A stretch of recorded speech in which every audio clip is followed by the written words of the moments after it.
Quadratic equations, factoring, level 1.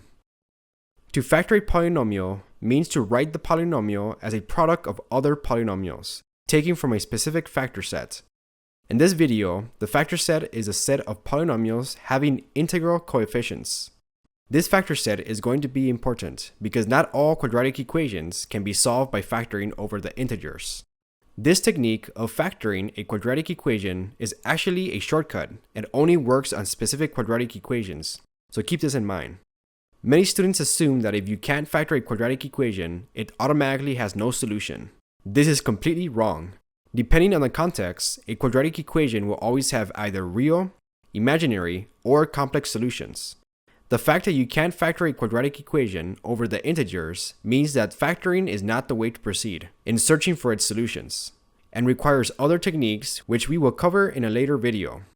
With that said, we can solve most quadratic binomials of the form ax squared plus bx equals 0 and quadratic trinomials of the form ax squared plus bx plus c equals 0 by factoring and then applying the principle of zero products. Consider the equation AB equals 0. In this equation, notice that if A is not 0, then B must be 0. Conversely, if B is not 0, then A must be 0. In other words, if we have a product of real numbers, say A and B, then their product equals 0, if and only if A equals 0 or B equals 0. The zero product property learned in Algebra 1 is the basis in solving quadratic equations of these two forms. When a quadratic equation is written with 0 as one side, you can solve the equation if you can factor the quadratic polynomial on the other side into linear factors of the form ax plus b, where a cannot equal 0. In other words, we want to factor our quadratic polynomial as a product of two linear factors of the form the quantity ax plus b times the quantity cx plus d equals 0, where a and c cannot equal 0. Then we solve the quadratic equation by setting each linear factor equal to 0. To sum up, the general procedure in solving quadratic equations by factoring is to first write the equation with 0 as one side, 2. Factor the other side of the equation, and 3. Solve the equation obtained by setting each linear factor equal to 0. In this video, we are going to practice step 3, using the zero product property first with a couple of examples. Let's try and solve the first equation. Solve the equation the quantity y plus 4 times the quantity y plus 6 equals 0. The given equation already has 0 as one side, so step 1 is done. In addition, notice that the quadratic equation is also broken up into linear factors, so that takes care of step 2. The final step is to use the zero product property by setting each linear factor equal to 0, as follows. The first equation is y plus 4 equals 0, so we subtract 4 from both sides of the equation and obtain y equals negative 4 as one solution. In the same manner, we set the second factor, y plus 6 equal to 0. Then solve for y. So we subtract 6 from both sides of the equation and obtain negative 6 as our second solution. Remember, you always end up with two solutions when solving quadratic equations. It's always a good idea to test your solutions. So let's substitute y for negative 4 and simplify. Doing that, we obtain 0 times 2, which reduces to 0. So this solution checks out. And if we substitute y for negative 6, we obtain negative 2 times 0, which simplifies to 0. And this solution also checks out. If we were to graph this quadratic equation, we would obtain the following graph. Notice that the graph passes through negative 4, 0, and negative 6, 0. These are the roots or zeros of the quadratic equation. These roots are essentially what we are solving for. Specifically, the location where the graph crosses or touches the x-axis. Alright. Let's try the next equation. Solve the equation the quantity a minus 5 times the quantity a minus 2 equals 0. Like in the previous example, the quadratic equation is set equal to 0 on one side, and it's also in factored form.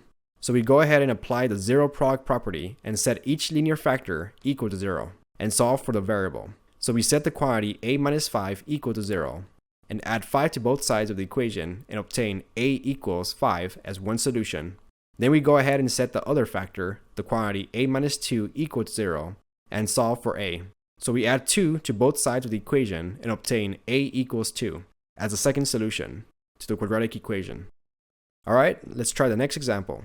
Solve the equation the quantity x plus 3 times the quantity x plus 3 equals 0. Alright, this equation is once again set equal to 0 on one side, and it's also in factored form. So we go ahead and apply the zero product property and set each factor equal to 0. For the first factor, we start solving for x by subtracting 3 from both sides of the equation, as follows. Doing that yields the solution x equals -3. Setting the second factor equal to 0 and solving in a similar fashion, we also obtain x equals -3 as the second solution. Notice that we ended up with two solutions that are equivalent. This is a telltale sign that we are dealing with a repeated, also known as a double or multiple root of the quadratic equation. Another way of looking at this problem is by rewriting the factors as the quantity x plus 3 squared equals 0. Then we see that this equation is actually an equation that contains a binomial square. And by now, we should be pros in solving these types of quadratic equations. After viewing the first quadratic equation videos in this series, remember, we typically solve these equations by taking the square root of both sides of the equation, then solving for x. Solving it this way yields the same answer, x equals -3. Alright, let's try the next example. Solve the equation x times the quantity x minus 7 equals 0. This quadratic equation is already set equal to 0, so that's been taken care of. Also notice that it's written in factored form. One factor is x, and the other factor is the quantity x minus 7. So we go ahead and apply the zero product property. The first factor is x, so we set that equal to 0, which instantly gives us one solution, specifically x equals 0. Next, we set the second factor equal to 0 and solve for x. So we add 7 to both sides of the equation and obtain x equals 7 as a second solution. Notice that in this quadratic equation, we obtain 0 as one of our solutions. Many students forget and completely overlook this solution and move along to the factor that contains the quantity enclosed in the parentheses and end up with only one solution, completely ignoring the first factor x. Make sure you don't do the same. If we were to graph this equation, we would obtain the following graph. This function would cross the x-axis twice, once at 7, 0, and the origin at 0, 0. Alright, let's move along to the next equation. Solve the equation 3z times the quantity 2z plus 5 equals 0. Like in the previous examples, this equation is set equal to 0 and is in factored form. So we go ahead and apply the zero product property to 3z and the quantity 2z plus 5. For the first factor, we go ahead and solve for z by dividing both sides of this equation by 3. Here, 0 divided by 3 signifies to 0. Remember, 0 divided by any number is equal to 0. Many students get this confused and think it's undefined. Remember, a number is undefined when we divide a number by 0, not the other way around. So doing that, we obtain z equals 0 as one solution. Next, we set the second factor, the quantity 2z plus 5, equal to 0. So we solve this equation by first subtracting 5 from both sides of the equation. Doing that, we obtain the following. Next step is to divide 2 from both sides of the equation as follows. Doing that, we obtain the second solution, which is equal to -5/2, or -5/2. Once again, notice that we had a factor that was not enclosed in a parentheses. You can actually enclose it if you want, but for the most part, we don't enclose monomials with their own parentheses. Nevertheless, it still represents multiplication, and has to be set equal to 0 when applying the zero product property. In addition, notice that we obtain a fraction as our answer, so don't be surprised if you obtain fractions as one of your solutions. It's completely normal. Alright, let's work on the final example. Solve the equation, the quantity -5x minus 2 times the quantity 3 minus 9x equals 0. Alright, this equation is set equal to 0 on one side, and it's also in factored form. So we apply the zero product property to each factor and solve for the variable. For the first factor, we start by adding 2 to both sides of the equation, as follows, and obtain the following. Then we divide both sides of the equation by -5, as follows. Then we simplify the expression and obtain -2/5 as one solution. We do the same for the second factor and start solving for the variable by subtracting 3 from both sides of the equation, as follows. Then we divide both sides by -9. Then it's just a matter of simplifying the fraction and obtain the second solution, which is equal to 1/3. Alright, and there you have it. This is the way you solve quadratic equations by factoring. Once you have your equation in factored form, it's just a matter of applying the zero product property to each factor and solve for the variable. In our next video, we will learn various techniques that will help us rewrite quadratic equations into its factored form. Quadratic equations, factoring, level 2. In the previous video, we introduced a general procedure to solve quadratic equations by factoring. As a refresher, we will review the procedure. It consisted of 3 steps. The first step was to write the quadratic equation with 0 on one side. The second step was to factor the other side of the equation. And the final step was to solve the equation by setting each linear factor equal to 0. Recall that in the previous video, we practiced step 3. Specifically, using the zero product property to find the zeros or roots of the quadratic equation. Applying this last step is actually pretty easy, granted that we are able to factor the quadratic equation into linear factors. So how exactly do we factor a quadratic equation? Well, it depends on the type of quadratic equation you are faced with. In general, there are 2 types of quadratic equations that can be solved by factoring. They include quadratic binomials of the form ax squared plus bx equals 0, and quadratic trinomials of the form ax squared plus bx plus c equals 0. Let's first go over quadratic binomials of the form ax squared plus bx equals 0. Quadratic equations of this form are pretty much guaranteed to be solvable by factoring. This is because a quadratic binomial of this form always contains a variable as a greatest common factor, also known as a GCF, and therefore can be factored out every single time. Once we have it in factored form, we go ahead and apply the zero product property. Notice that we will always obtain x equals 0 as one solution when dealing with quadratic binomials of the form ax squared plus bx equals 0. The second solution will be an expression in terms of the coefficients a and b. Alright, let's go ahead and try some examples. Solve the equation x squared plus x equals 0. First, notice that we are dealing with a quadratic equation, because the highest power out of all the terms is 2. In other words, we are dealing with a polynomial of degree 2. In addition, notice that it's a quadratic binomial of the form ax squared plus bx equals 0, where both a and b are equal to 1. Keep in mind that quadratic equations of this form can always be solved by factoring. So we go ahead and solve this equation by using this technique. The first step is to make sure that we have 0 on one side of the equation. We see that this is the case. It has been taken care of. So the first step is done. The second step is to factor the quadratic equation. We do this by noticing that each term on the left-hand side contains the variable x as its GCF, or greatest common factor. So we go ahead and factor that out and multiply it by what is left after factoring. In this case, we leave behind the quantity x plus 1. So now we have the expression x times the quantity x plus 1 equals 0. It's always a good idea to check and make sure you factored the quadratic equation correctly by distributing the factor and making sure you obtain the original quadratic equation. Doing that, we see that we indeed factored the expression the correct way. By factoring the quadratic equation, we have successfully completed step 2. Now the last step is to apply the zero product property and set each factor equal to 0. Recall that in the previous video, we went over various examples in carrying out this last step. So at this point, completing this step should be more or less second nature for you. So we go ahead and set each factor equal to 0. The first factor is automatically equal to 0. Setting the second factor equal to 0 and solving for x, by subtracting 1 from both sides, we obtain the second solution, x is equal to negative 1. If we were to graph the left-hand side of the equation, we would obtain the following graph. Notice that this graph crosses the x-axis at 0, 0 and negative 1, 0. These are the roots or zeros of the quadratic equation. I want you to notice that when you solve quadratic equations of the form ax squared plus bx equals 0, you always obtain x equals 0 as one solution, because this particular type of quadratic binomial always contains a single variable as a GCF, which can be factored out every single time. Alright, let's go ahead and try the next example. Solve the equation x squared minus 5x equals 0. Notice that we are dealing with a quadratic binomial for which both terms contain a single variable in common. Before we factor anything out, we need to make sure that one side is set to 0. For this particular problem, this has already been done for us, so step 1 is complete.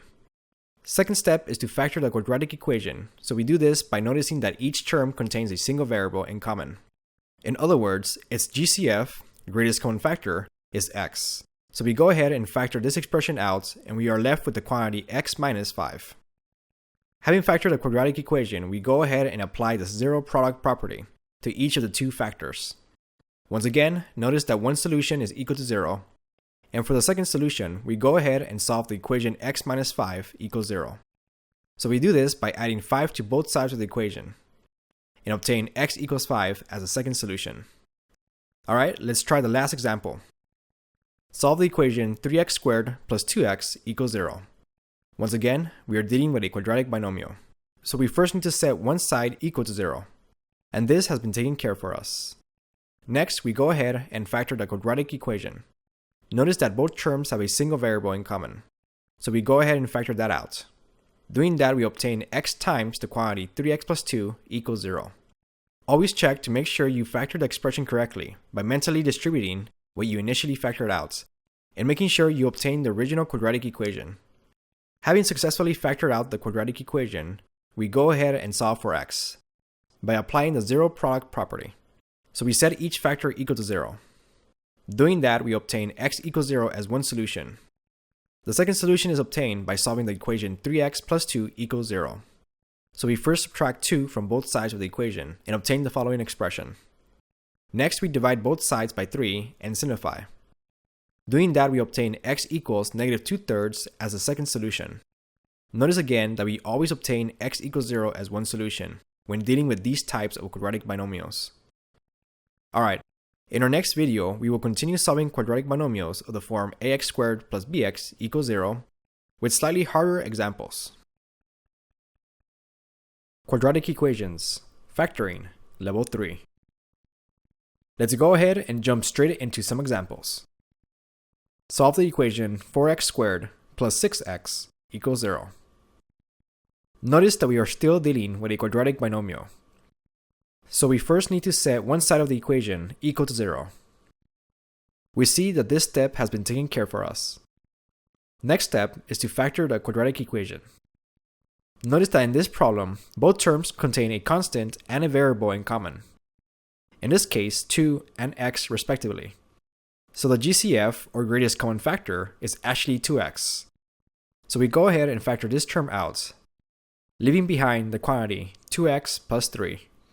And like always, make sure you mentally distribute the factor back and make sure you obtain the original quadratic equation, just as a check to make sure you factor the expression correctly.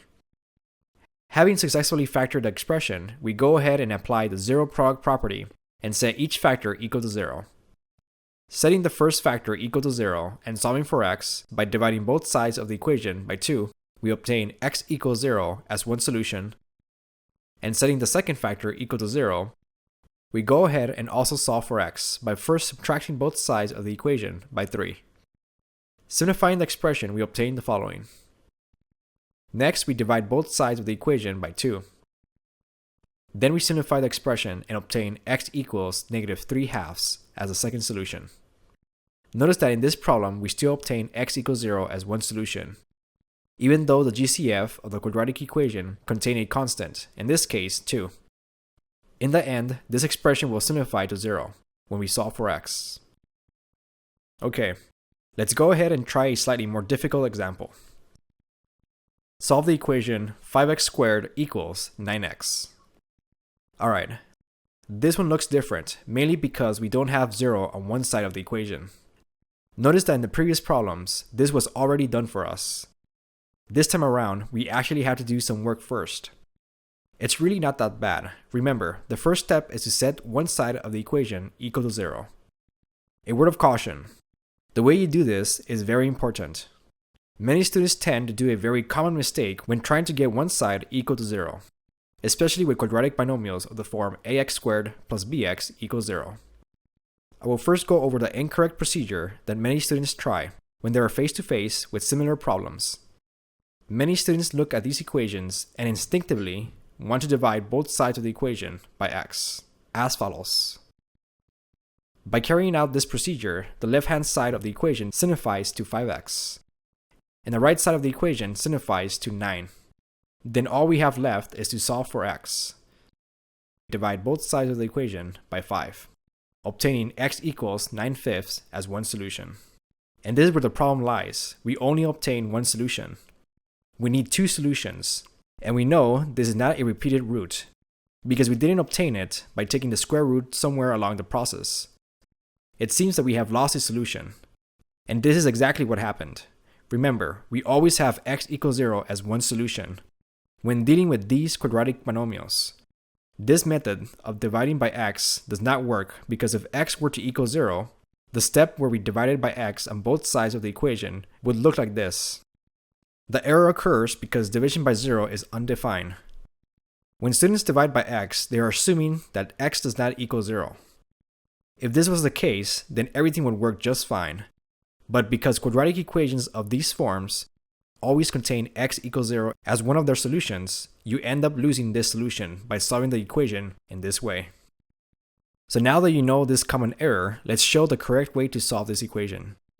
The correct way is not to divide by x, but to get all the terms to one side of the equation, essentially getting the quadratic equation into its standard form, with the degrees of the terms in descending order.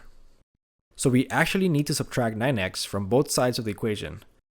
Doing this, we obtain 5x squared minus 9x on one side and 0 on the other side. Remember, the first step is to set 0 on one side of the equation, something that the incorrect method completely ignores. So make sure you try to avoid this mistake. Having set the equation equal to 0, we go ahead and factor the quadratic equation. The GCF is just x, so we go ahead and factor this term out, leaving behind the quantity 5x minus 9. Now we apply the zero product property to each factor and obtain x equals 0 as one solution and x equals 9/5 as the second solution.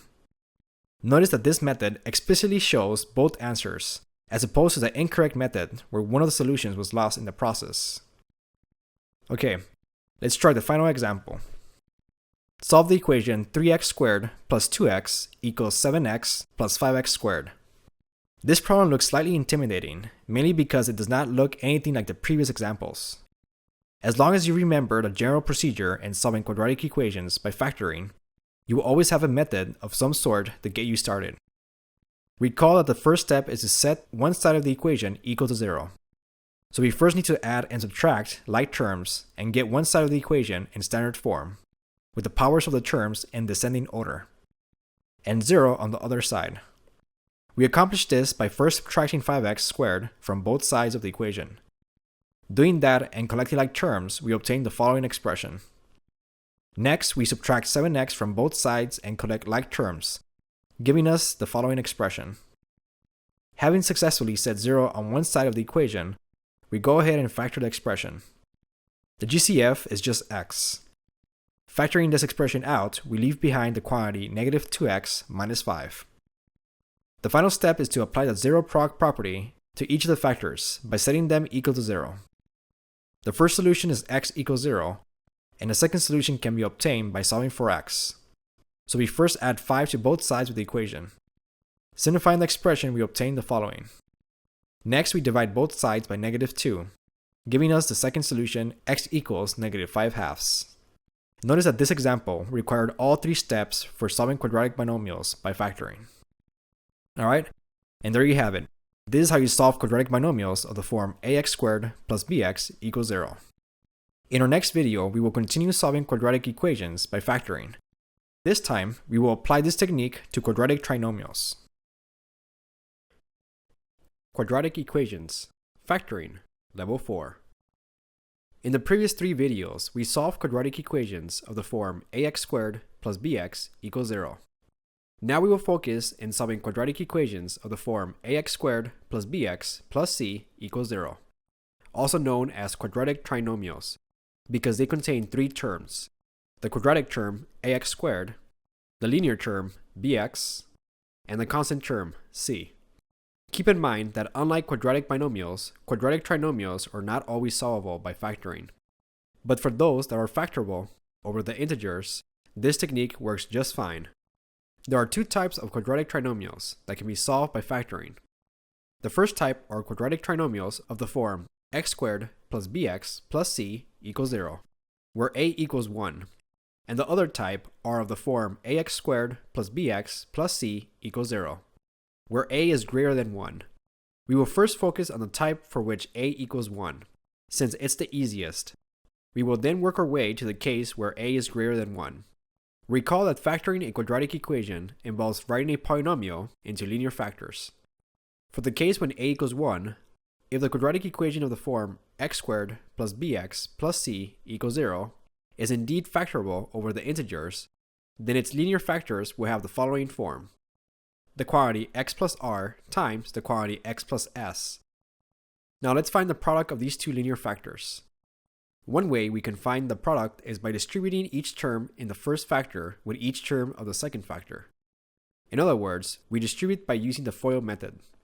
I'm actually going to find the product geometrically, as follows. Recall that the area of a rectangle is equal to the length times its width. If we let the quantity x plus r equal the width, and let x plus s equal the length of a rectangle, then we can divide this rectangle into 4 regions, each with their own area.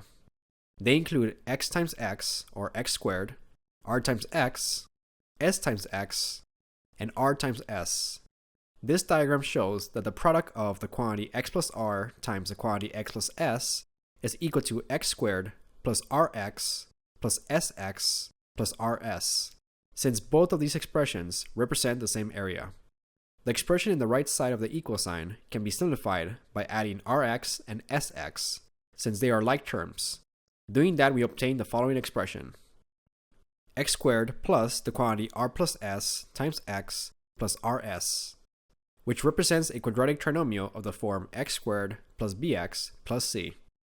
By aligning these equations side by side, I want you to notice that the coefficient of the x term, in this case b, is equal to the sum of r and s, and the constant term, in this case c, is equal to the product of r and s. For example, if we had the following quadratic polynomial in factored form, and if we rewrite it as a trinomial by foiling, we would obtain x squared plus 8x plus 15. Notice that the coefficient of the linear term, the value for b, is equal to 8, which is equal to the sum of 3 and 5. In addition, the constant term c is equal to the product of 3 and 5. This example suggests the following method for factoring trinomials whose quadratic coefficient is 1. This method has 2 steps. First, list the pairs of factors whose product equals the constant term c. And second, find the pair of factors in the list whose sum equals the coefficient of the linear term, in this case b. Let's show how this is done with a couple of examples. We will first go over an example where both b and c contain positive coefficients. Solve the equation x squared plus 12x plus 20 equals 0. Alright, first thing I want you to notice is that we are dealing with a quadratic equation of the form x squared plus bx plus c equals 0, also known as a quadratic trinomial, because it contains a quadratic term, a linear term, and a constant term. Let's find out if this quadratic equation can be solved by factoring. First step is to make sure it's in standard form, with the degree of the terms in descending order. Notice that this equation is already in standard form, and it's also equal to 0 on one side of the equation. So we go ahead and proceed with the factoring step. For the factoring step, we are going to make a table, listing the pairs of factors of positive 20 in one column. The best way to approach this is by starting with the number 1 and work your way until you obtain all factors. Doing that, we have the following factors, whose product is equal to positive 20, 1 times 20, 2 times 10, and 4 times 5. All of these pairs are factors of positive 20, and their product also equals positive 20. This is essentially what we are looking for. Now the next question you should ask yourself is, which pair should I use? To answer that question, we need to also find the sum of each of these pairs. We go ahead and write them in the second column. The first pair add up to 21. The second pair add up to 12. And the third pair adds up to 9. We're looking for the pair whose product gives us 20 and add up to 12. We see that the numbers in the second row are a perfect match. This means that we are going to use 2 and 10 to represent our r and s in the factored form of this quadratic trinomial. Replacing r and s, we obtain the quantity x plus 2 times the quantity x plus 10. As a check, I recommend that you expand the factors. In other words, FOIL this expression just to make sure that you factored correctly. Let's go ahead and do just that. The first term gives us x squared. The outer terms gives us 10x, and the inner terms gives us 2x. And the last terms gives us 20. Next we add like terms, in this case 10x and 2x, which simplifies to 12x. And there you go. It checks out. we obtain the original quadratic expression. So we are confident that we factored the quadratic trinomial correctly. We are not done yet. Once we factor the equation, we go ahead and apply the zero prog property. So we set each factor equal to 0. Then we solve for x for each linear equation, giving us x equals -2 as one solution and x equals -10 as a second solution. Alright, let's try the last example. Solve the equation y squared minus 6y plus 9 equals 0. Notice that we are again dealing with a quadratic trinomial that is in standard form and is also equal to 0 on one side of the equation. So the first step is done. Also notice that the coefficient on b is negative and the coefficient on c is positive. This makes the problem slightly harder. We will see why this is the case. Let's go ahead and see if this quadratic trinomial is factorable. So let's create our table and find the factored pairs whose product is equal to 9. Like always, let's start with 1 and work our way until we get them all. The first pair is 1 times 9. The second pair is 3 times 3. Next, we go ahead and find the sum of these pairs. For the first pair, we have that their sum is equal to 10. For the second pair, their sum is equal to 6. At first hand, it seems that we found our factors, but there is one problem. Their sum equals positive 6, and we are looking for negative 6. Is there a way to obtain negative 6 with these positive factors? The answer is no. But remember, factors are not only positive, they are also negative. When you have a quadratic equation whose linear term coefficient is negative and whose constant term is positive, then both pairs of factors have to be negative, so that their product yields a positive number, and their sum yields a negative number. This is exactly what we are looking for. So don't bother using positive factors when b is negative and c is positive. Knowing this, we go ahead and find the negative factors of 9. They are -1 times -9 and -3 times -3. Notice that both pairs still give us positive 9, because a negative times a negative equals a positive. Next, let's go ahead and find their sums. The first pair add up to -10, and the second pair add up to -6. And bingo! We found the factors whose product equals 9 and sum equals -6. We go ahead and use these pairs as our r and s to factor the quadratic trinomial and obtain the quantity y minus 3 times the quantity y minus 3. Like always, make sure you mentally FOIL the expression to make sure you obtain the original quadratic expression. Having successfully factored the quadratic expression, we go ahead and apply the zero prog property to each factor. So we set each factor equal to 0 and solve for the variable. Doing that, we obtain y equals 3 as one solution and y equals 3 as a second solution. We essentially have a repeated root for this particular quadratic equation. Alternatively, we could also rewrite the factored expression as the quantity y minus 3 squared, and then solve by taking the square root of both sides and then solving for the variable. In the end, we would obtain the same solution. Alright, in our next video we will continue working with quadratic equations of the form x squared plus bx plus c equals 0. Quadratic equations, factoring, level 5. In the previous video, we started solving quadratic equations of the form x squared plus bx plus c equals 0. Recall that we went over two examples, one where both the coefficients b and c were positive, and one where b was negative and c was positive. In order to factor quadratic trinomials, we had to find integer values for r and s to generate the linear factors of the quadratic equation. In the case where both the values of b and c were positive, we had to find two positive factors of c that add up to b. In the case where b was negative and c was positive, we had to find two negative factors of c that add up to negative b. In this video, we will go over the case when b is positive and c is negative, and the case when b is negative and c is negative. Lastly, we will go over an example where the quadratic trinomial is not factorable over the integers. Let's go ahead and go over an example where the coefficient b is negative and the coefficient in c is negative. Solve the equation x squared minus x minus 20 equals 0. First step is to make sure the quadratic equation is in standard form. This step has been taken care for us. Next, notice that we are dealing with a quadratic trinomial where the value of a is equal to 1. So let's go ahead and find out if we can solve this equation by factoring.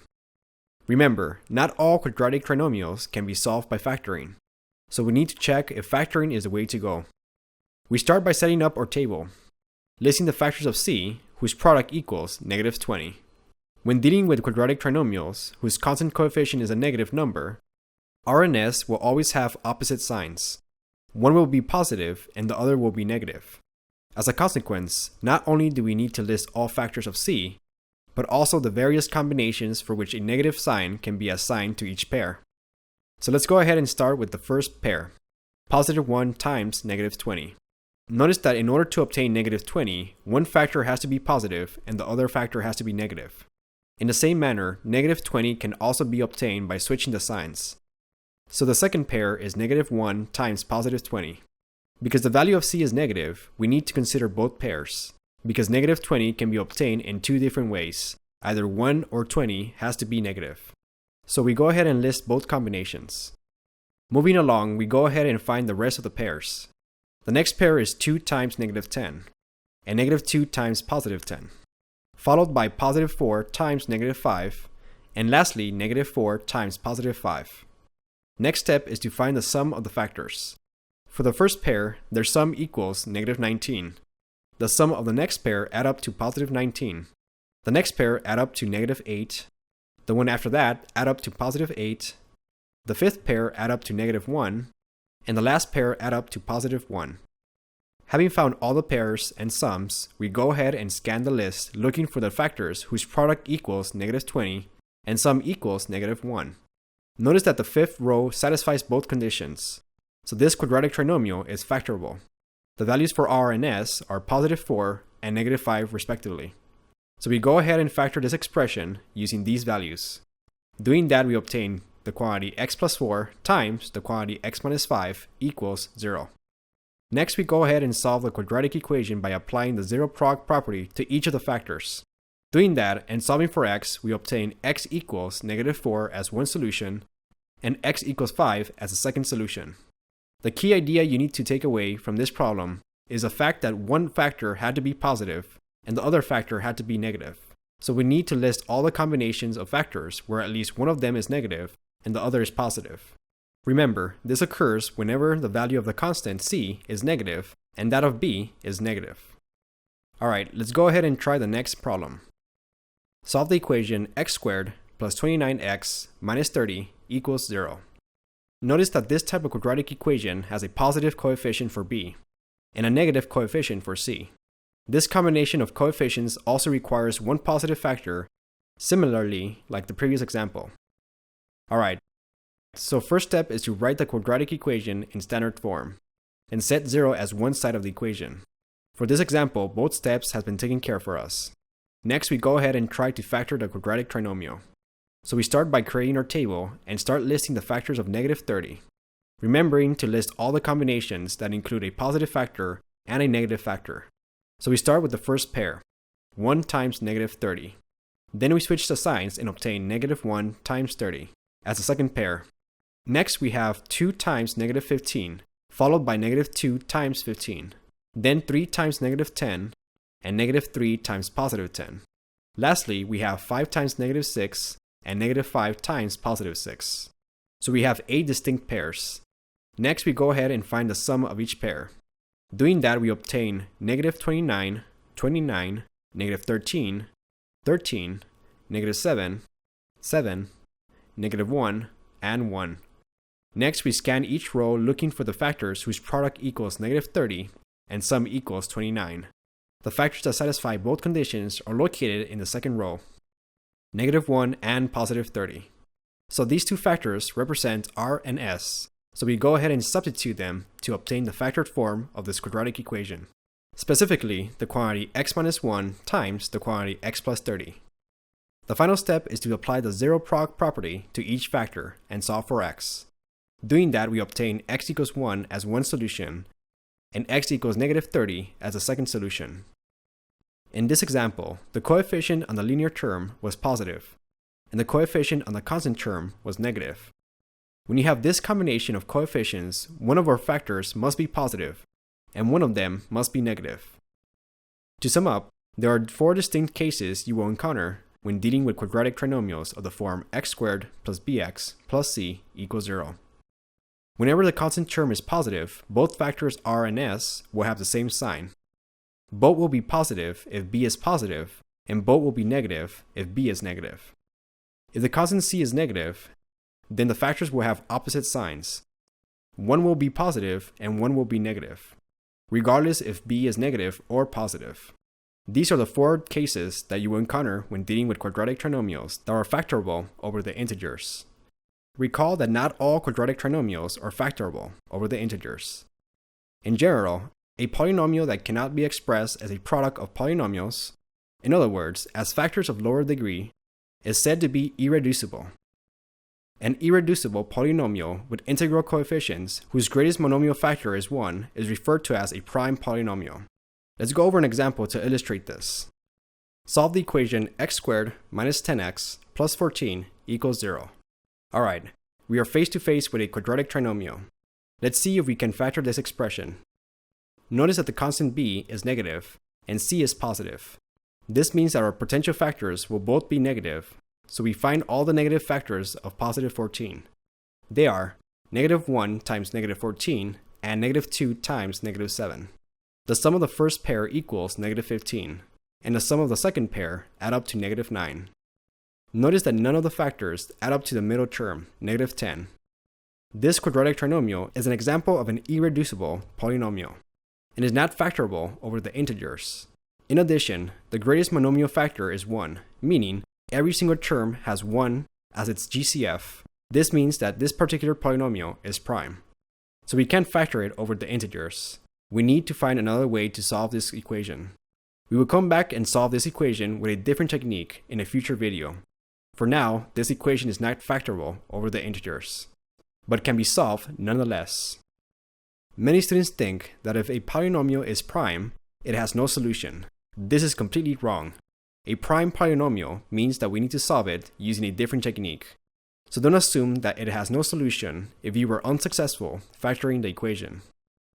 Alright, in our next video, we will go over slightly more challenging examples. Quadratic equations, factoring, level 6.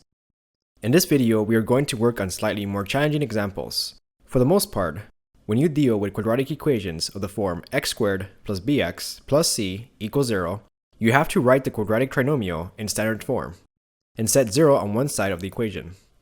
At times, you might need to do some algebraic manipulation, combining like terms and distributing terms to accomplish this first step. Let's illustrate this with a couple of examples. Solve the equation x squared minus 4x equals 32. Alright, the first step is to get the quadratic trinomial in standard form and set one side equal to 0. So we first need to subtract 32 from both sides in order to accomplish this first step. Doing that, we obtain x squared minus 4x minus 32 equals 0. Next, we notice that the coefficient of the quadratic term is equal to 1. The coefficient of the linear term is negative, and that of the constant term is also negative. In order to check if this quadratic equation is factorable over the integers, we need to find a positive factor of 32 and a negative factor that add up to negative 4. So we go ahead and find the factors of 32. They are 1 and negative 32, negative 1 and 32, 2 and negative 16, negative 2 and 16, 4 and negative 8, and finally negative 4 and 8. Next, we find the sum of each pair. The first pair add up to negative 31. The next one add up to 31. The one after that add up to negative 14, followed by 14. The next pair add up to negative 4, and the final pair add up to 4. The factors that satisfy both conditions are located in the fifth row. So we use these values to factor the quadratic equation and obtain the quantity x plus 4 times the quantity x minus 8. Next, we apply the zero product property to each factor. So we set each factor equal to 0 and solve for x. Doing that, we obtain x equals negative 4 as one solution and x equals 8 as a second solution. Keep in mind that the first step is to always write the quadratic equation in standard form, and make sure you set one side of the equation equal to 0 before you attempt to factor the expression. Also keep in mind that this first step is not always completed for you. The problem might require some initial manipulation before factoring. With this in mind, let's go ahead and try the next problem. Solve the equation x times the quantity x minus 12 equals negative 27. At first, it seems that this equation is in factored form, but there is one problem. it's not set equal to 0. It's actually set equal to negative 27. Many students blindly approach this problem without understanding how the zero product property works. It will tend to mindlessly set both x and the quantity x minus 12 equal to 0. Or they might set x equal to negative 27 and the quantity x minus 12 equal to negative 27 as well, and solve for x from there. This is completely wrong. The zero product property only works if the factors are set equal to 0. This is actually a common mistake that many students keep making, so make sure you're not one of them. With that said, we first need to rewrite the equation in standard form. Then set one side of the equation equal to 0. So we first need to expand the expression in the left side of the equation. Doing that, we obtain x squared minus 12x. Next, we add 27 to both sides of the equation, so we can set one side equal to 0. Doing that, we obtain x squared minus 12x plus 27 equals 0. Now we can go ahead and proceed with the factoring step. Notice that this is a quadratic trinomial whose quadratic term has a coefficient of 1, a negative linear term, and a positive constant term. If this quadratic equation is indeed factorable over the integers, then the potential values for r and s are both negative. So we go ahead and list the negative factors of 27. They are negative 1 and negative 27, and negative 3 and negative 9. Next, we find the sum of each pair. The first pair add up to negative 28, and the second pair add up to negative 12. Scanning the list, we see that the second row contains the values of r and s that we need to factor the quadratic trinomial, specifically negative 3 and negative 9. So we use these values to factor the expression and obtain the quantity x minus 3 times the quantity x minus 9 equals 0. Now we can apply the zero product property and set each factor equal to 0 and solve for x. Doing that, we obtain x equals 3 as one solution and x equals 9 as a second solution. I advise that you check your solution by substituting them back into the original equation, just to make sure you obtain the correct answer. Alright, let's try the next problem. Solve the equation x squared equals 3 times the quantity x minus 1. Notice that this equation seems to be in factored form. It's actually far from it. We first need to expand the factor by distributing 3 as follows. Then we need to write this quadratic equation in standard form, and set 0 as one side of the equation.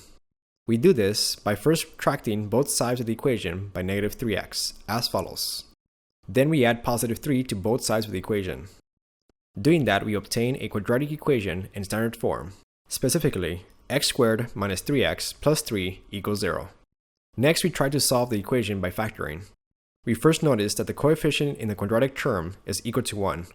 The coefficient in the linear term is negative, and that of the constant term is positive. So the potential factors of C, in other words, our r and s, have to be both negative. So we list all the negative factors of 3. It turns out there is only one pair, negative 1 and negative 3. Next, we find their sum and obtain negative 4. But this is not what we were looking for. We need a pair of factors whose sum is equal to negative 3, not negative 4. Since we exhausted all the possible integer factors of positive 3, we conclude that this quadratic equation is not factorable over the integers. Also, this quadratic equation is prime, since GCF of all the terms is 1. This means that factoring is not the way to solve this equation. We need to use another technique. We will go over how to solve prime polynomials in a later video. For now, this equation is not solvable by factoring. Let's go ahead and try the next equation. Solve the equation the quantity y plus 5 times the quantity y minus 7 equals negative 20. Once again, it seems that this quadratic equation is in factored form. For the untrained eye, that might be the case. But we first need to write this equation in standard form. Usually the way to do this is by collecting like terms. Notice that we have the constant negative 20 on one side. The only way we can add or subtract this constant with the constants within the factored expressions is to first expand the expression in the left side of the equation. So we actually have to FOIL this expression first. So let's do just that. The first term yields y squared. The outer terms yield negative 7y. The inner terms gives us positive 5y. And the last terms gives us negative 35. Next, we collect like terms. So we add negative 7y and positive 5y, which simplified to negative 2y. Now we can go ahead and add positive 20 to both sides of the equation. Doing that, we obtain y squared minus 2y minus 15 equals 0. So let's proceed with the factoring step. For this equation, the coefficient on the linear term is negative, and that of the constant term is also negative. This means that one factor will be positive and the other negative. So let's keep this in mind when we start searching for the factors of 15. With that said, our first pair is 1 and negative 15. Then we switch the signs and obtain negative 1 and 15. The next pair is 3 and negative 5. And lastly, negative 3 and 5. Next, we find the sum of each pair. Doing that, we obtain negative 14, 14, negative 2, and 2 for each pair respectively. Scanning the rows, we see that the factors in the third row add up to the coefficient in the linear term. So we use these as our R and S. Having found the values, we go ahead and factor the expression and obtain the quantity y plus 3 times the quantity y minus 5 equals 0. Having successfully factored the expression, we go ahead and apply the zero product property to each factor, and then we solve for the variable y. Doing that, we obtain y equals negative 3 as one solution, and y equals 5 as a second solution. Remember, always write the expression in standard form before attempting to factor a quadratic equation. Alright, let's go over the final example. Solve the equation x times the quantity 3x plus 1 minus 2 equals 2x squared plus x times the quantity 2x plus 4. Alright, this problem seems extremely complicated. It's not really that bad. Like always, the first step is to write the equation in standard form and set 0 as one side of the equation. In order to accomplish this task, we first need to expand the terms in both the left-hand side and right-hand side of the equation. Distributing the variable x, we obtain 3x squared plus x minus 2 on one side, and distributing the variable x on the other side of the equation, we obtain 2x squared plus 2x squared plus 4x. Next, we go ahead and combine like terms, so we add the two quadratic expressions on the right side of the equation and obtain 4x squared. Next, we go ahead and start writing it in standard form, so we subtract negative 4x squared from both sides and obtain the following. Then we subtract 4x from both sides and obtain negative x squared minus 3x minus 2 equals 0. Notice that this quadratic expression contains a negative coefficient in its quadratic term. Up to this point, we have only dealt with quadratic equations that contain a positive coefficient in its quadratic term. We can fix this by multiplying both sides of the equation by negative 1. As follows. Doing that, we obtain x squared plus 3x plus 2 equals 0. For the most part, you want the coefficient a in the quadratic term to be positive. It makes the problem easier to work with, especially when factoring. So keep this in mind when you attempt to factor a quadratic equation. Alright, notice that both the linear and constant term are positive. So we are looking for two positive factors. It turns out that there is only one pair, 1 and 2, and their sum happens to be 3. The same as the coefficient of the linear term. So we can go ahead and factor this quadratic expression as the quantity x plus 1 times the quantity x plus 2 equals 0. Next, we apply the zero product property to each factor and solve for x, obtaining x equals negative 1 as one solution and x equals negative 2 as a second solution. Alright, in our next video we will learn how to factor quadratic trinomials where the coefficient in a, the quadratic term, is greater than 1. Quadratic equations, factoring, level 7. In the previous video, we learned how to factor quadratic trinomials of the form x squared plus bx plus c equals 0, where the coefficient of the quadratic term was equal to 1. Now we will change direction and focus on solving quadratic trinomials of the form ax squared plus bx plus c equals 0, where the coefficient of the quadratic term is greater than 1. There are two common ways to factor quadratic trinomials of this form. The first strategy is by trial and error.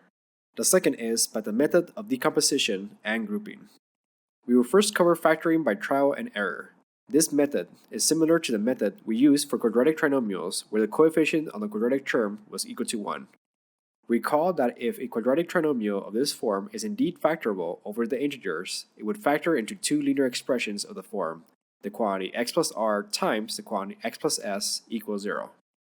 For the case where the coefficient of the quadratic term is greater than 1, if the quadratic trinomial is indeed factorable over the integers, then it will factor into two linear expressions of the form, the quantity px plus r times the quantity qx plus s equals 0. To obtain further insight in the factoring process, let's go ahead and expand this expression by using the FOIL method. So first we find the product of the first terms, then the outer terms, followed by the inner terms, and finally the last terms. Next we add like terms and obtain the final expression pq times x squared plus the quantity ps plus rq times x plus rs equals 0. This final expression is in the form ax squared plus bx plus c equals 0, where a is equal to p times q, b is equal to the sum of p times s and r times q, and c is equal to r times s. This expression gives us an insight on how to factor quadratic trinomials, where the constant in the quadratic term is greater than 1. According to this expression, we need to find factors p and q whose product yields the quadratic term a. We also need to find factors r and s whose product yields the constant term c. And lastly, factors ps and rq whose sum equals the linear term b. Notice that p times s is a coefficient of the outer terms in the factored expression, and r times q is a coefficient of the inner terms of the factored expression. With this in mind, let's go over an example to illustrate this procedure. We will first illustrate the trial and error method. Solve the equation 3x squared plus 7x plus 2 equals 0. Alright, first thing I want you to notice is that we are dealing with a quadratic trinomial, where the coefficient in the quadratic term is greater than 1. It's very important that you are able to distinguish quadratic trinomials of this form, since the procedure to factor them is completely different, depending whether the coefficient in the quadratic term is 1 or greater than 1. In this case, the coefficient is greater than 1, so the factors of the quadratic trinomial will have the following form, granted that it's factorable over the integers. For the case when a is greater than 1, we're going to find the factors by trial and error. This is similar to the way we factored quadratic trinomials in the previous videos, when the coefficient in the constant term was equal to 1. In this case, we're going to have a couple of tables. The first table will list the factors of the quadratic term, in other words, our p and q. The next table will list the factors of the constant term, in this case, r and s. So let's start with the factors of a. The coefficient in the quadratic term is 3, so the factors of 3 are 1 and 3. These two factors pretty much covers all of them. Next, let's find the factors of the constant term c. In this case, we're looking for the factors of 2. Notice that both the linear term and constant term are positive. This means that we are solely looking for positive factors of the constant term, similar to the way we factored quadratic trinomials when the coefficient in the quadratic term was equal to 1. So the factors of 2 are 1 and 2, and that also covers all of the potential factors. Having found the potential values for p, q, r, and s, we go ahead and create a third table with the possible factorizations of the quadratic trinomial, and a second column with the sum of the products of the inner and outer terms. We generate this list by first listing all possible factorizations with the given values of p, q, r, and s. The best way to do this is to first start with the values of p and q and systematically generate all the possible combinations that include r and s by switching them. The first potential factorization is the quantity x plus 1 times the quantity 3x plus 2. The second possible factorization is obtained by keeping the factors for p and q and switching r and s in each factor, as follows. Doing that, we obtain the quantity x plus 2 times the quantity 3x plus 1. The final step is to find the inner and outer products of each potential factor and add them. The purpose of this step is to match the linear term of the quadratic equation. So the first factor's outer terms yields 2x, and the inner terms yields 3x, and combining like terms we obtain 5x. For the second factor, the outer terms yields x, and the inner terms yields 6x. Combining like terms we obtain 7x. And jackpot, this is the linear term we want to obtain, since it matches the linear term of the quadratic trinomial we want to factor. Having matched the linear term, we have successfully factored the quadratic trinomial. The factored form is the quantity x plus 2 times the quantity 3x plus 1. Next, we apply the zero product property to each factor and solve for x. Doing that, we obtain x equals negative 2 as one solution, and x equals negative 1/3 as a second solution. For the most part, many students forget that when you're dealing with a quadratic trinomial where the coefficient of the quadratic term is greater than 1, requires a slightly different procedure to successfully factor it. Not only do we need to find the factors of the constant term c, but also the factors of the quadratic term a. Personally, I try to avoid the trial and error method when factoring quadratic trinomials, mainly because it requires you to systematically test a number of potential factors. For those students who are good at guessing and are naturally good with number sense, then this method is for you. We can also factor this quadratic trinomial by the method of decomposition and grouping. This method is more procedural and has a well-defined built-in algorithm that many students like to use. So let's go ahead and solve the same quadratic trinomial by the method of decomposition and grouping. Solve the equation 3x squared plus 7x plus 2 equals 0. The first step is to always write the quadratic equation in standard form, with the powers of the terms in descending order, and 0 on one side of the equation. So we see that this has been taken care for us. The next step of this method is to take the coefficient of the quadratic term a and multiply it by the constant term c. Doing that, we obtain 3 times 2, which signifies to 6. Subsequently, we want to find two factors of 6 that add up to the coefficients of the middle term. Keep in mind that we are looking for two positive factors, since the sign on the linear term and constant term are both positive. Like always, let's systematically list the pairs of factors until we generate all possibilities. This is analogous to the way we listed pairs when we were factoring quadratic trinomials where the coefficient of the quadratic term was equal to 1. So the first pair is 1 and 6, and the second pair is 3 and 2. Next, we want to find the sum of each pair, so the first pair add up to 7, and the second pair add up to 5. Having found the sums, we scan the list looking for the sum that matches the coefficient of the linear term. We see that the factors in the first row satisfy these requirements. This process is very reminiscent to the method we used to solve quadratic trinomials where the coefficient of the quadratic term was equal to 1. This is another reason why I prefer this method. One of the steps is similar to something that I have done before. The next step is where the decomposition part of the method occurs. We're going to decompose the linear term 7x into an equivalent expression using the factors that were obtained from the product of the coefficients a and c of the quadratic trinomial, in this case 1 and 6. So we decompose 7x into 1x plus 6x. Notice that 1x plus 6x signifies to 7x. So in theory, we still have an equivalent equation. All we did was to decompose it into two other terms by using the factors of 6. Next up is the grouping part of the method. We're going to group together two terms. You might ask yourself, does it matter which two terms we group? The answer to that question is, as long as you group a decomposed term, 1x or 6x, with a non-decomposed term, 3x squared or 2, everything will work out. So I'm going to group 3x squared plus x and 6x plus 2, as follows. Next, we need to factor out the GCF for each grouping. In the first group, the GCF is x, so we factor that out and leave behind the quantity 3x plus 1. In the second grouping, the GCF is 2, so we factor that out and leave behind the quantity 3x plus 1. Notice that we have the quantity 3x plus 1 as a common factor from both groupings. This is a key step in the process. You always want to end up with a common factor in each grouping. If this was not the case, you made an error when you were factoring the GCF from each group in the previous step. The final step is once again to factor out the GCF, in this case the quantity 3x plus 1, as follows. Then we leave behind the quantity x plus 2.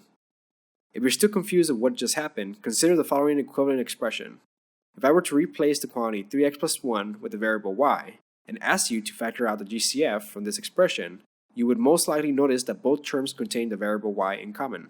So you naturally factor out the variable y, and leave behind the quantity x plus 2. And the expression will look like this. Y times the quantity x plus 2. Now, in our example, y is equal to the quantity 3x plus 1, and will look like this. In the end, you're factoring out a common factor which happens to be a binomial. It's no different than that of a monomial. The last step is to apply the zero product property to each factor and solve for x, obtaining x equals -2 as one solution and x equals -1/3 as a second solution.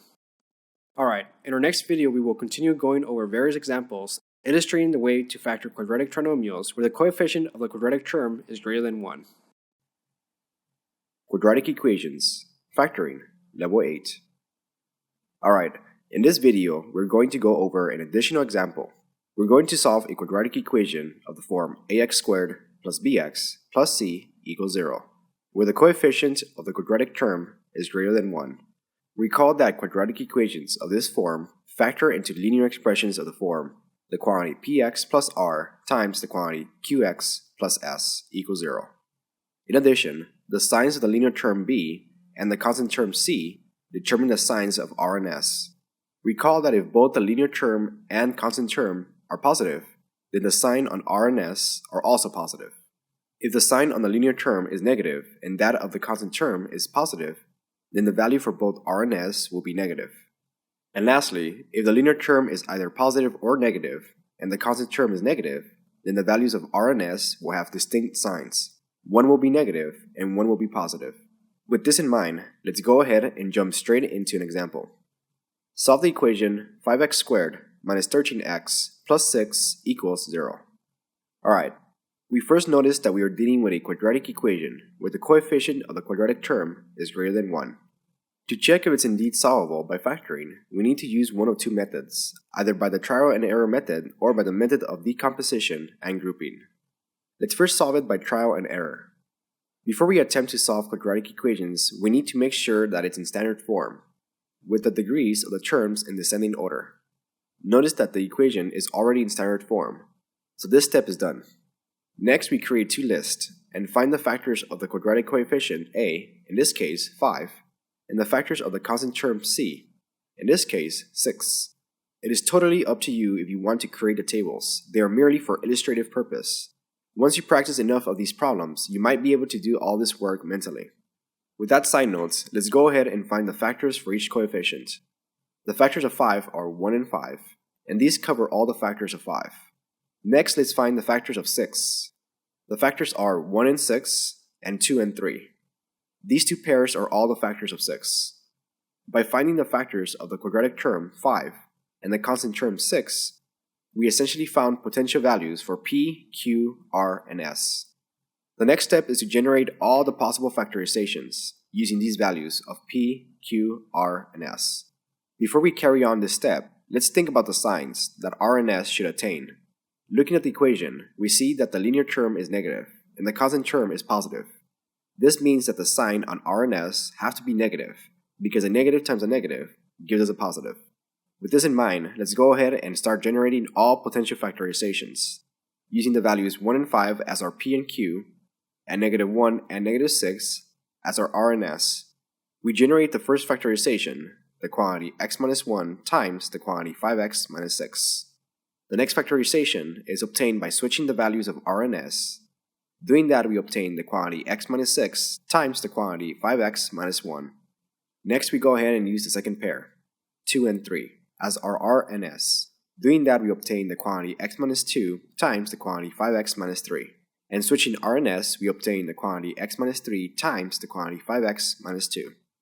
The next step is to find the product of the inner and outer terms. Once again, I'm showing this by using tables, but with enough practice, you can do all these steps mentally. I will continue showing them just to illustrate the process. So for the first factorization, the product of the outer terms is negative 6x, and the inner terms is negative 5x, which add up to negative 11x. The second factorization, outer terms, gives us negative x, and the inner terms gives us negative 30x, and they add up to negative 31x. The third factorization, outer terms, gives us negative 3x, and the inner terms gives us negative 10x, and they add up to negative 13x. The last factorization's outer term gives us negative 2x, and the inner terms gives us negative 15x, and they add up to negative 17x. Next, we scan the list, looking to match the linear term of the quadratic equation, in this case, negative 13x. We see that the third factorization is the one we are looking for, so this quadratic equation is indeed factorable over the integers. Keep in mind that if for some reason we couldn't match the linear term, then that would mean that the quadratic equation is not factorable over the integers. It would most likely be a prime polynomial. Other techniques would have to be implemented to completely solve the equation. But this is not the case with this equation, because it factors into the expression the quantity x minus 2 times the quantity 5x minus 3. The last step is to apply the zero-prog property and set each factor equal to 0, and solve for x. Doing that, we obtain x equals 2 as one solution, and x equals 3/5 as a second solution. Some students like using this method. Personally, I like to use the method of decomposition and grouping. Let's go ahead and solve the same problem by using the method of decomposition and grouping, so we can compare both methods. Alright, we're going to factor this quadratic equation by the method of decomposition and grouping. I personally like this method, since it requires less guessing and checking, and you can actually obtain some insights to whether or not the quadratic equation is factorable over the integers. So the first step is to take the coefficient of the quadratic term, in this case 5, and multiply it by the constant term c, in this case 6. Doing that, we obtain 5 times 6, which equals 30. The next step is to list the factors of 30. Once again, before we list the factors, notice that the linear term is negative and the constant term is positive. This means that the values of r and s will both be negative. So we need to list the negative factors of 30. We want to find two factors whose product equals 30. The first pairs are -1 and -30, followed by -2 and -15, then -3 and -10, and lastly -5 and -6. Next, we find the sum of each pair. The first pair add up to -31, the second pair add up to -17, and the third add up to -13, and the last pair add up to -11. Once again, we're looking for the pair that add up to the linear term, in this case, -13. We see that the factors in the third row satisfy this condition. We're going to use these factors in the next step. The next step is the decomposition part of the method. We're going to decompose the linear term -13x by using the factors found in the previous step, in this case, -3 and -10, as follows. Remember, by decomposing the linear term by using these factors, we are rewriting the expression. We haven't changed the problem because of the sum of the two new terms still add up to the linear term -13x. The purpose of this step is to create groupings. The next step involves creating two groups, making sure to include a decomposed term and a non-decomposed term in each of the groupings. I'm going to group together the quantity 5x squared minus 3x and group the quantity -10x plus 6. Make sure you include a positive sign between both groupings. This is a common mistake that many students make. You have to include a positive sign between the two groups that you form. The next step is to find the GCF of each grouping. For the first grouping, the GCF is x, so factoring that out, we leave behind the quantity 5x minus 3. For the second grouping, the GCF is 2, so we factor that out and leave behind the quantity -5x plus 3. Now this step is crucial. We should have obtained a common factor from both groupings. Either we made a mistake during the decomposition step, or we found the wrong GCF in the last step. In this case, it's none of those. Notice that both factors are off by a negative sign. We can easily fix this by factoring out a negative sign from either factor. So keep this in mind. If we have an expression such as the quantity -a plus b, we can write an equivalent expression by factoring out a negative sign. Doing that, we leave behind the same expression, but with the sign switched. In essence, we factor out a negative sign. So keep this in mind whenever you encounter expressions that differ by signs. You can make them equal by factoring out a negative sign in either expression. So we go ahead and factor out a negative sign from the second factor. Doing that, we obtain the expression 5x minus 3. Now we have equivalent factors from both groupings. This is the end goal of this method, because now we can factor out this common binomial. Doing that, we obtain the quantity 5x minus 3 times the quantity x minus 2. The last step is to apply the zero product property to each factor and solve for x. Doing that, we obtain x equals 2 as one solution and x equals 3/5 as a second solution. Alright, in our next video, we will continue covering additional examples with these two methods. Quadratic equations, factoring, level 9. Alright, in this video, we are going to go over an example where the coefficient of the linear term is negative, and that of the constant term is also negative. Keep in mind that whenever the coefficient of the constant term is negative, and granted that the quadratic equation is indeed factorable over the integers, then the signs of r and s will be distinct. One will be negative and one will be positive, regardless of the sign on the linear term. Alright, we will first solve the quadratic equation by trial and error. Solve the equation 6x squared minus x minus 2 equals 0. The first step is to always write the equation in standard form. Looking at the equation, we see that this step has been completed for us. Next, we need to find all the pair of factors of the quadratic coefficient a, in this case 6, and all the pair of factors of the constant c, in this case 2. The factors of 6 are 1 and 6, and 2 and 3, for a total of 2 pairs. Next, we find the factors of 2. They include 1 and 2, and those pretty much covers all of them, for a total of 1 pair. The factors we just found are potential values for p, q, r, and s. Next, we need to find all the possible factorizations with the given pairs. Remember that the signs for r and s have to be distinct. One has to be negative and one has to be positive, because the sign on the constant term is negative. The fact that the constant term is negative means that we will have twice the amount of potential factorization to test, because not only do we need to test each value for p, q, r, and s, we also need to switch the signs on the potential values of r and s. So keep this detail in mind. Let's first find the potential factorizations with the values of p and q represented by the pair 1 and 6, and the values of r and s represented by the pair 1 and 2. The first potential factorization is the quantity x plus 1 times the quantity 6x minus 2. The next factorization is obtained by keeping the values of p, q, r, and s in place, but with the signs on r and s switched, as follows. Remember, one has to be positive and one has to be negative, because the sign on the constant term c was negative. The next factorization is obtained by swapping the values of r and s in each grouping. Doing that, we obtain the quantity x plus 2 times the quantity 6x minus 1. Next, we keep the values of p, q, r, and s, and switch the signs of r and s. Doing that, we obtain the quantity x minus 2 times the quantity 6x plus 1. Next, we use the pair 2 and 3 to represent our p and q, and generate all the possible factorizations by using 1 and 2 as our r and s. We are essentially going to generate the same factorizations as the 4 previous ones, but this time around, the values of p and q are going to be represented by 2 and 3. Doing that, we obtain the quantity 2x plus 1 times the quantity 3x minus 2, the quantity 2x minus 1 times the quantity 3x plus 2, the quantity 2x plus 2 times the quantity 3x minus 1, and finally, the quantity 2x minus 2 times the quantity 3x plus 1. As you can see, the trial and error method can get pretty complicated really fast. Nevertheless, this method gets the job done. Next step is to find the sum of the products of the inner and outer terms. The first factorization, outer terms, gives us negative 2x, and the inner terms gives us 6x, and they add up to 4x. The second factorization, outer terms, gives us 2x, and the inner terms gives us negative 6x, and they add up to negative 4x. The third factorization, outer terms, gives us negative x, and the inner terms gives us 12x, and they add up to 11x. The fourth factorization, outer terms, gives us x, and the inner terms gives us negative 12x, and they add up to negative 11x. The fifth factorization, outer terms, gives us negative 4x, and the inner terms gives us 3x, and their sum is negative x. The sixth factorization, outer terms, gives us 4x, and the inner terms gives us negative 3x, and their sum is x.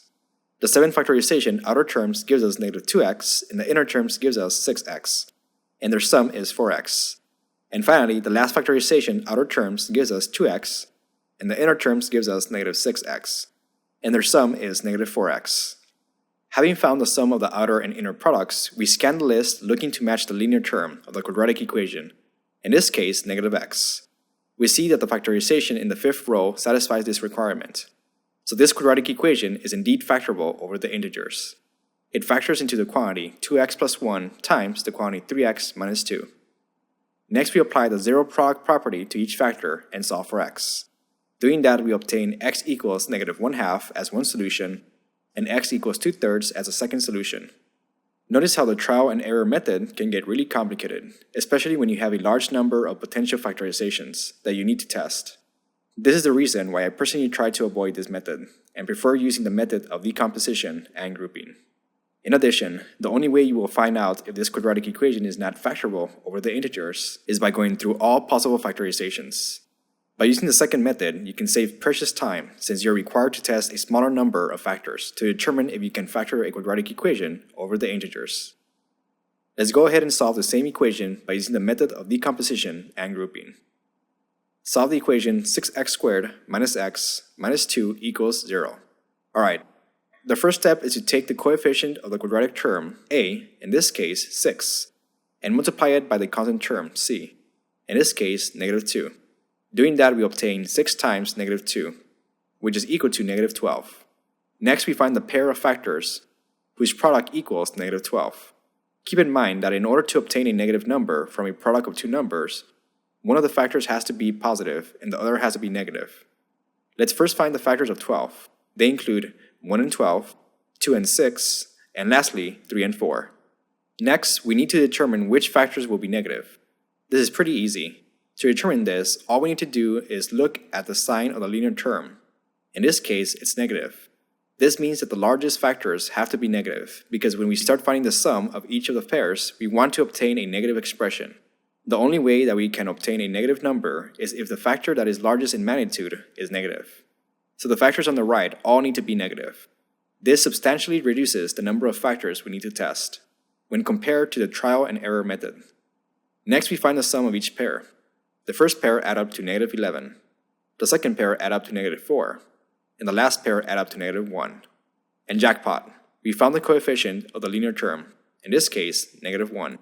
We're going to use these factors to decompose the linear term in the next step.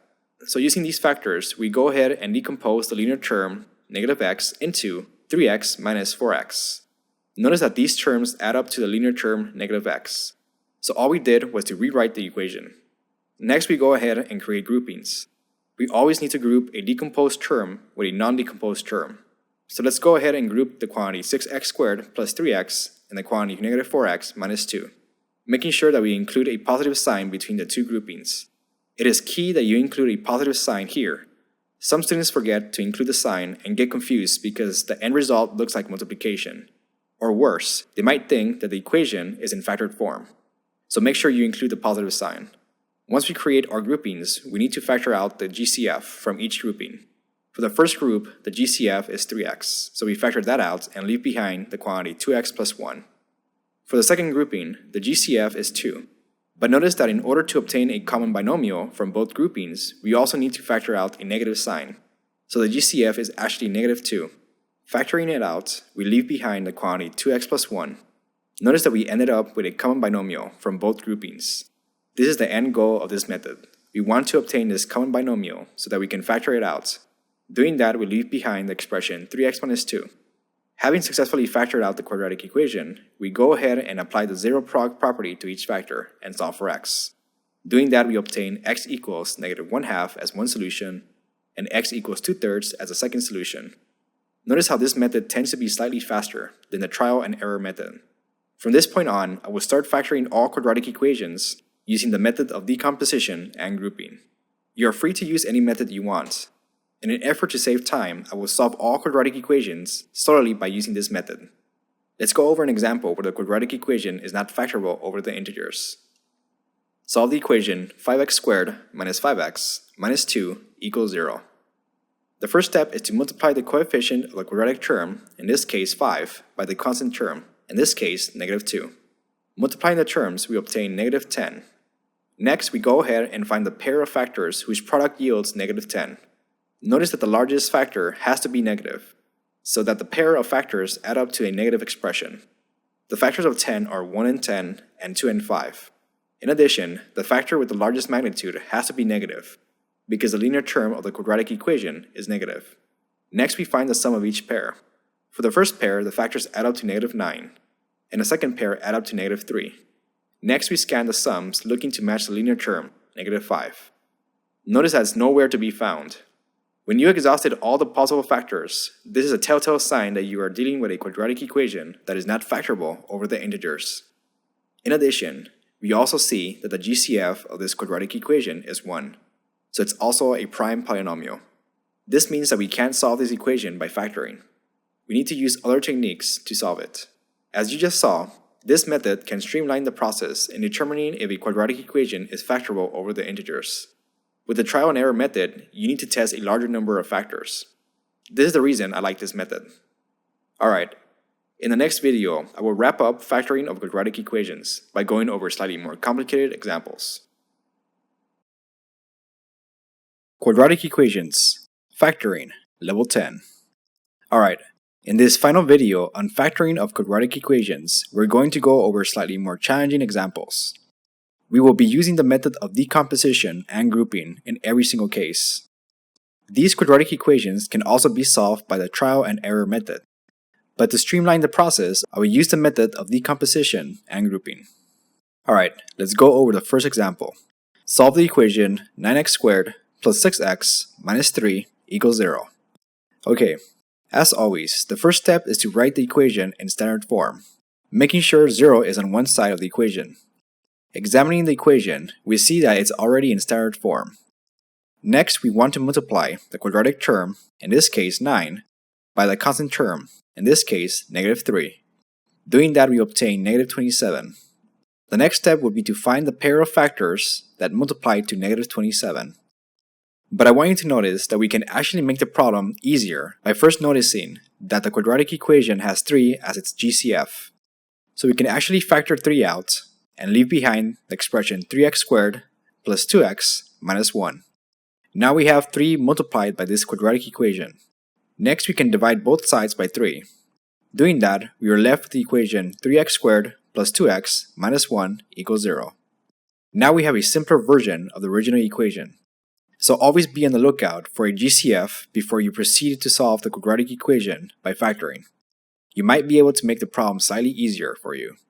Now let's go ahead and multiply the quadratic term 3 with the constant term -1. Doing that, we obtain -3. Next, we need to find the pair of factors that multiply to -3. Let's first find the factors of 3. They include 1 and 3, and those pretty much cover all of them. Next, we want to determine which factor has to be negative, because the sign on the constant term is negative. This means that our values for R and S have to be distinct. Looking at the linear term, we see that it is positive. This means that a positive sign needs to be assigned to the larger factor in magnitude. In this case, 3 will have a positive sign. Next, we find the sum of the pair. In this case, they add up to 2. And bingo! The only pair we have happened to be a perfect match. Next, we use these factors to decompose the linear term. Doing that, we obtain the following expression. The next step is to group a decomposed term with a non-decomposed term. I'm going to group the quantity 3x squared minus x and the quantity 3x minus 1. Next, we factor the GCF of each grouping. For the first grouping, the GCF is x. Factoring it out, we leave behind the quantity 3x minus 1.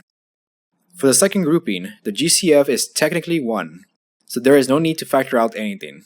Just keep in mind that the GCF is 1. It's going to be important in the next step. Notice that we ended up with a common binomial from both groupings, so we go ahead and factor this binomial out, leaving behind the quantity x plus 1. Remember, the GCF of the second grouping was 1, so when we factor out the binomial, we leave behind the GCF 1. The final step is to apply the zero product property to each factor and solve for x. Doing that, we obtain x equals 1/3 as one solution and x equals -1 as the second solution. Keep on the lookout for a common factor before you attempt to solve the quadratic equation by factoring. You might be able to make the problem slightly easier to work with. Alright, let's try the next problem. Solve the equation 4x times the quantity x plus 3 equals x minus 6. Notice that this quadratic equation is not in standard form, so we first need to write it in standard form. In order to accomplish this, we need to add like terms and set 0 as one side of the equation. We first need to distribute 4x in order to access the terms in the quantity x plus 3. So we first distribute 4x. Doing that, we obtain the following expression. Next, we go ahead and collect like terms. So we subtract x from both sides and obtain the following. Finally, we add 6 to both sides of the equation. Doing that, we obtain the following quadratic equation.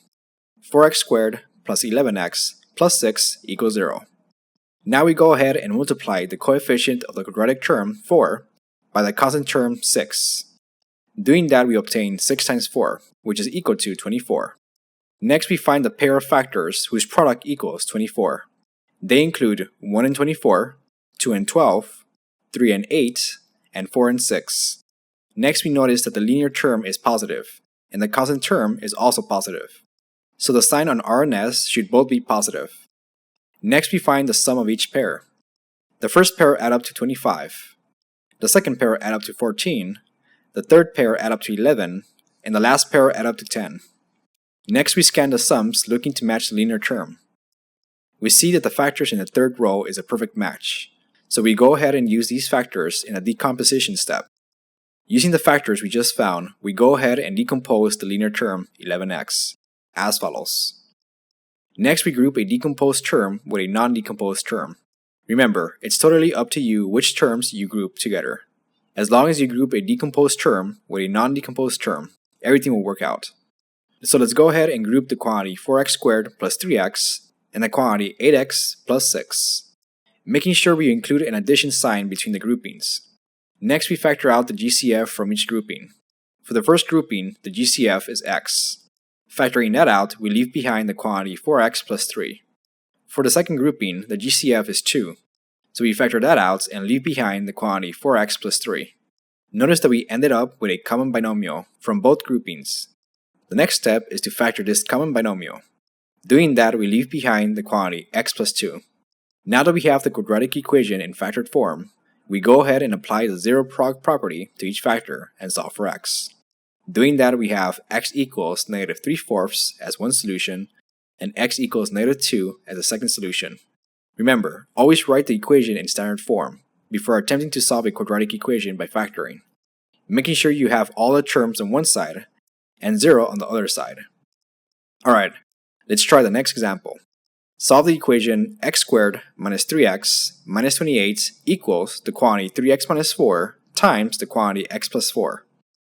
Alright, this problem seems intimidating. As long as you stick with a plan, everything will work out. First step is to write the equation in standard form. In this case, we see that we have a couple of factored binomials on the right. We need to access the individual terms in order to collect like terms. So we first need to expand the expression by using the FOIL method. So the first terms gives us 3x squared. The outer terms yields 12x, the inner terms yields negative 4x, and the last terms yields negative 16. Now that we have access to the individual terms, let's go ahead and collect like terms, making sure we set 0 on one side of the equation. Adding the expression 12x and negative 4x gives us the following. Next, we collect the quadratic terms by subtracting 3x squared from both sides. Doing that, we have the following. Next, we subtract the linear term 8x from both sides. And lastly, we add the constant term 16 to both sides. Doing that, we have the following quadratic equation. Notice that the quadratic term is negative. We usually want the coefficient on the quadratic term to be positive. So the way we can fix this is by multiplying both sides of the equation by negative 1, as follows. Doing that, we have the following rewritten equivalent equation. Now that we have the quadratic equation in standard form, we go ahead and multiply the coefficient of the quadratic term a, in this case 2, with that of the constant term c, in this case 12. Doing that, we obtain 2 times 12, which is equal to 24. Now we find the pair of factors whose product equals 24. Notice that the constant term is positive, and the coefficient of the linear term is also positive. This means the values for r and s will both be positive. With this in mind, we go ahead and list the factors of 24. They are 1 and 24, 2 and 12, 3 and 8, and 4 and 6. Next, we find the sum of each pair. The first pair add up to 25. The second pair add up to 14, the third pair add up to 11, and the final pair add up to 10. Next, we scan the list trying to match the coefficient of the linear term. We see that the third row contains 11. This means that we are going to use the factors 3 and 8 in the next step. The next step involves decomposing the linear term 11x by using the factors from the previous step. So we decompose 11x into 3x plus 8x as follows. Next, we group a decomposed term with a non-decomposed term. I'm going to group the quantity 2x squared plus 3x and the quantity 8x plus 12 as follows. Next, we factor out the GCF from each grouping. For the first grouping, the GCF is x, so we factor that out and leave behind the quantity 2x plus 3. For the second grouping, the GCF is 4, so we factor that out and leave behind the quantity 2x plus 3. The next step is to factor out the common binomial from both groupings. In this case, the quantity 2x plus 3. Doing that, we leave behind the quantity x plus 4. Having successfully factored the quadratic equation, we go ahead and apply the zero product property to each factor and solve for x. Doing that, we obtain x equals negative 3/2 as one solution and x equals negative 4 as a second solution. Once again, always write the equation in standard form just before attempting to factor it. Alright, let's work on the final example. Solve the equation 9 times the quantity x minus 4 squared plus 4 times the quantity x minus 4 equals 0. Notice that this equation contains a binomial squared, so we essentially have to expand this expression to access the terms, and we also need to distribute 4 in the second binomial to access those terms, and then we add like terms. This seems like a hassle, but looking at the problem closely, we notice that the binomial x minus 4 occurs twice. This means that we can factor it out as a GCF. So let's go ahead and factor it out. Once we factor it out, we leave behind the quantity 9 times the quantity x minus 4 plus 4. If you're still confused with what just happened, consider the following equivalent expression. If I were to substitute the quantity x minus 4 with y, then the quadratic equation would look like this. Notice how the GCF in this case is y, since it appears in both terms. meaning we can factor it out, and doing so will leave us with the following expression. This is equivalent to the previous expression, just substitute y for x minus 4. We are essentially dealing with a quadratic binomial in disguise of the form ax squared plus bx equals 0. In any case, always be on the lookout for a GCF and factor them out. It might make the problem slightly easier to work with. From this step, we go ahead and distribute the 9 in the second factor. Doing that, we obtain the following expression. Next, we collect like terms and obtain the following. Finally, now that we have it in factored form, we go ahead and apply the zero prog property to each factor and solve for x. Doing that, we obtain x equals 4 as one solution and x equals 32 over 9 as a second solution. Alright, in our next video, we will learn how to solve quadratic equations by using a new technique, referred to as completing the square.